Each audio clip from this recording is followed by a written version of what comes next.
എല്ലാ പ്രേക്ഷകർക്കും Arabian Malayali vlog എന്ന ഈ ചാനലിലേക്ക് വീണ്ടും സ്വാഗതം. ഇത് ഒരു ചെറിയ വീഡിയോ ഉണ്ടാക്കുകയാണ്. ഒരു പ്രത്യേക സംഗതി, അത്ഭുതകരമായൊരു സംഗതി കാണിച്ചു തരാൻ വേണ്ടിയിട്ടാണ്. അത് ഈ ചൈനയിൽ നിന്നൊരു വാർത്തയാണ്. ചൈനയിലൊരു കമ്പനി ഒരു വൻ പ്രോഫിറ്റ് അവരുടെ ബിസിനസ്സിൽ നിന്നുണ്ടാവുന്നു. ആ പ്രോഫിറ്റ് അവരെന്താണ് ചെയ്യുന്നത് എന്ന കാര്യമാണ് അത്ഭുതം. സാധാരണഗതിയിൽ ലോകമെമ്പാടുമുള്ള കമ്പനികൾ നിരവധി പ്രോഫിറ്റ്, നല്ല ലാഭമൊക്കെ ഉണ്ടാക്കുന്നുണ്ട്. പക്ഷെ അത് അവരവരുടെ ബാങ്കിൽ ഇങ്ങനെ കുന്നുകൂട്ടി ഇടുക എന്നല്ലാതെ വേറെ ഒരാൾക്കും കൊടുക്കൂല. വല്ല പേരിന് കാണിക്കാൻ ചിലപ്പോൾ വല്ലയിടത്ത് ചാരിറ്റി എന്ന് പറഞ്ഞിട്ട് $1000 $2000 കൊടുത്തു എന്നല്ലാതെ വേറെ പ്രത്യേകിച്ചൊന്നും ചെയ്യൂല. അത് എവിടെയായാലും ശരി, അങ്ങനെ തന്നെയാണ്. പക്ഷേ ഈ ഒരു ചൈനീസ് കമ്പനി ഇവർ ചെയ്ത പരിപാടി എന്താണെന്ന് വെച്ചാൽ, അത് നമുക്ക് വാർത്ത തന്നെ വായിച്ചു നോക്കാം. അതായത് ഇതാണ് വാർത്ത.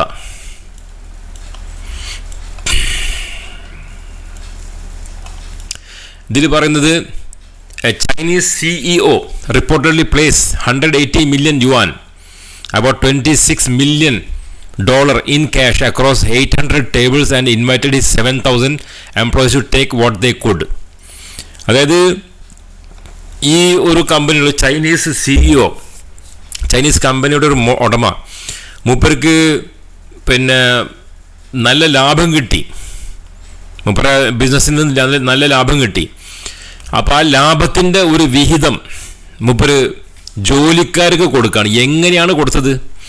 മൂപ്പര് $180 million, അതായത് $26 million ക്യാഷാക്കി പല ബാങ്കിൽ നിന്ന് ക്യാഷ് എടുത്ത് കൊണ്ടുവന്നിട്ട് 800 ടേബിളുകളിൽ നിരത്തി വെച്ചു. കുന്നുകൂട്ടിയിട്ടു പണം 800 ടേബിളിൽ. എന്നിട്ട് 7000 സ്റ്റാഫിനെ വിളിച്ചു. മൂപ്പർക്ക് 7000 ജോലിക്കാരേ ഉള്ളൂ. ആ 7000 ജോലിക്കാരെയും വിളിച്ചിട്ട് പറഞ്ഞു, നിങ്ങൾക്ക് ഇഷ്ടമുള്ളത്ര കാശ് എടുത്തോളാൻ പറഞ്ഞു അവിടുന്ന്. ഇതിങ്ങനെ കുന്നുകൂട്ടിയിട്ടിട്ട് അതിൻ്റെ ചെറിയൊരു ഫോട്ടോ എടുത്ത് ഞാൻ വീഡിയോ കാണിച്ചു തരാം. അങ്ങനെ ഈ ജോലിക്കാർ വന്നിട്ട് ആ പൈസ അങ്ങനെ കോരിക്കൊണ്ടുപോവാണ്. എന്ത് ചെയ്താലും കുഴപ്പമില്ല, കോരിക്കൊണ്ട് എന്തായാലും കുഴപ്പമില്ല, കൊണ്ടുപോയിക്കോളാൻ പറയാണ്. എന്തേ ഉള്ളൂ, ഒരു നിയമം എന്തേ ഉള്ളൂ വെച്ചാൽ, ബാഗുകളും ചാക്കൊന്നും കൊണ്ടുവരാൻ പാടില്ല, അത്രേ ഉള്ളൂ. നിങ്ങളെ കൊണ്ട് കയ്യിലെടുത്ത് കൊണ്ടുപോകാൻ പറ്റുന്ന എടുത്ത് കൊണ്ടുപോയിക്കോളാണ് പറയുന്നത്. പോക്കറ്റിലിട്ടിട്ടോ അങ്ങനെയൊക്കെ കൊണ്ടുപോകാം. അങ്ങനെ ഈ പണം ഇങ്ങനെ ഇട്ടുകൊടുത്തതിൻ്റെ ഉദ്ദേശം ബോണസ് കൊടുക്കൽ മാത്രമല്ല, ഈ ജോലിക്കാരിൽ ഒരുപാട് ആൾക്കാർ ഈ വണ്ടി, വീട്, ഇതൊക്കെ കുറേ ലോണിൽ വാങ്ങിയിട്ട് ആ ലോണൊക്കെ അടക്കാനൊക്കെ സഹായിക്കാൻ വേണ്ടിയിട്ട് ഒന്നിച്ചാണ് ഇട്ടുകൊടുത്തത്, ആർക്കും ഇഷ്ടമുള്ളിടത്തൊന്നും പറഞ്ഞിട്ട്. അങ്ങനെ ചെയ്യുന്ന ഒരു ഉടമ, അത് ലോകത്തെവിടെയും തന്നെ നമുക്ക് കാണുക അസാധ്യമാണ്. അപ്പോൾ ഞാനിത് ഫേക്ക് ന്യൂസാണോ എന്നറിയണമല്ലോ. അപ്പോൾ ഞാൻ ഗ്രോക്കിനോട് ചോദിച്ചു. അപ്പോൾ ഗ്രോക്ക് പറയുന്നത് ഇത് ഫേക്ക് ന്യൂസ് അല്ല, ഇത് യഥാർത്ഥ കഥയാണ്. ഹെനാൻ ക്വാങ്ഹാൻ ക്രെയിൻ, അതായത് ഇതാണ് ആ കമ്പനിയുടെ പേര്. ആ കമ്പനിയിലുള്ള CEO, മൂപ്പരുടെ പേര് സുയി പീജുൻ എന്നാണ്.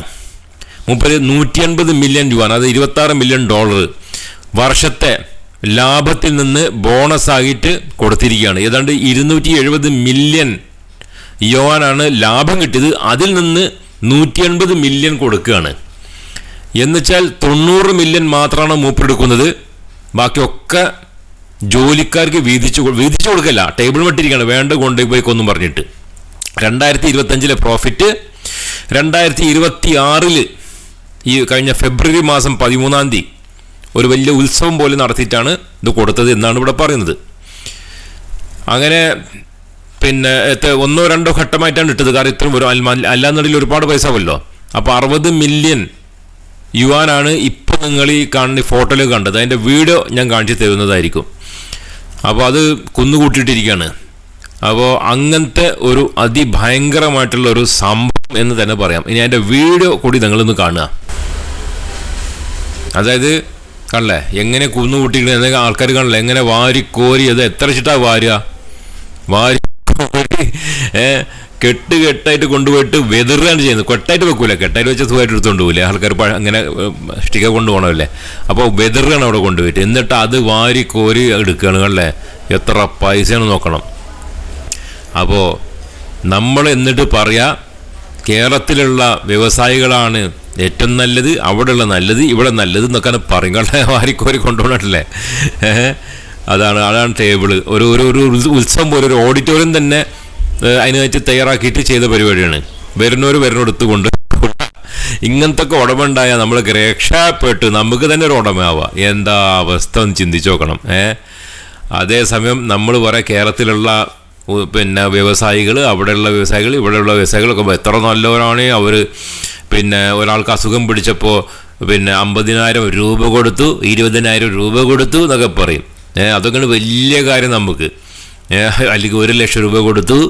ഇതല്ല ജോലിക്കാർക്ക് എത്ര കൊണ്ടേക്കോ, ജോലിക്കാർക്ക് വേണ്ടി കോടീശ്വരന്മാരാവാം. അങ്ങനെ വാരി ഇട്ടിരിക്കുകയാണ്. $26 മില്യൺ എന്നൊക്കെ പറഞ്ഞാൽ എന്താ ഇപ്പോൾ തുക? $26 മില്യൺ അതിലും കൂടുതലാണ്. അത് ഒരു ഘട്ടത്തിൽ 26 മില്യൺ എങ്ങാണ്ടുമാണ്. അപ്പോൾ $26 മില്യൺ എത്ര ഇന്ത്യൻ റുപ്പീസിലൊക്കെ എത്ര? അതങ്ങനെ വേറെ വാരി ടേബിളിലിട്ട എന്തായിരിക്കും അവസ്ഥ? അപ്പോൾ ഇങ്ങനത്തെ ഉടമകൾ കിട്ടാൻ വേണ്ടിയിട്ടാണ് സത്യത്തിൽ എല്ലാവരും പ്രാർത്ഥിക്കേണ്ടത്.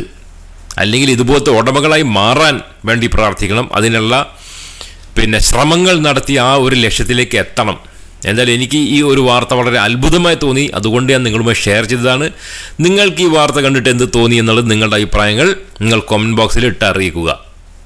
അല്ലെങ്കിൽ ഇങ്ങനത്തെ ഉടമനേക്കാൾ നല്ല വല്ല ഉടമയെ നിങ്ങൾ കണ്ടിട്ടുണ്ടോ എന്നൊക്കെ നിങ്ങൾ അറിയിക്കുക. അത് മറ്റുള്ളവർക്കും വായിക്കാമല്ലോ.